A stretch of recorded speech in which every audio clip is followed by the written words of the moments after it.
E kanë marrë epitetin e personave shumë të rëndësishëm, por disa nga banorët e shtëpisë Big Brother VIP Albania 2026 e kanë dëshmuar se nuk e meritojnë këtë status shoqëror. Ata dështuan përballë një testi të thjeshtë të njohurive të përgjithshme. Pyetjet ishin bazike të nivelit që zakonisht mësohen në shkollën fillore. Por përgjigjet e disa prej personazheve publike rezultuan të papritura dhe në disa raste shqetësuese. Banori mali u përball me pyetjen se kush i ka shkruar Iliadën dhe Odisenë, por nuk arriti të japë përgjigje. Dërsa kur u pyet për malin më të lartë në botë, ai u përgjigj me humor në lidhje me emrin e vet, duke thënë unë jo. Nga ana tjetër, Rogerti nuk arriti të tregoj autorin e lahutës së malësisë, duke u shprehur thjesht se kam idenë.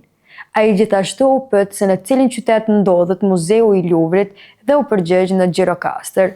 Te banorja Nikol hasti vështirësi në pyetje shumë elementare. Ajo deklaroi se një shekull ka vetëm 10 vite dhe nuk e dinte emrin e vërtet të nën Terezës. Ndërkohë, prikena nga Kosova u shpreh se emri i vërtet i shenjtores është Kalkuta, duke ngatruar identitetin me vendin ku humanistja e nisi veprimtarinë e saj. Gabimet të ngjashme u vënë re edhe te banorët të tjerë. Mateo deklaroi se lumi më i gjatë në Shqipëri është Vjosa. Ndërsa Gimbo dhe Selin nuk e dinin emrin e vërtet të nën Terezës, as datën e shpalljes së pavarësisë së Kosovës.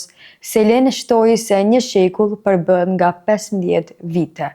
Këto përgjigje kanë shkaktuar shumë reagime, ku publiku ka shprehur habi dhe zhgënjim. Kjo për faktin se shumë prej këtyre personazheve konsiderohen figura publike dhe modele për të rinj, çka e bën situatën edhe më të ndjeshme.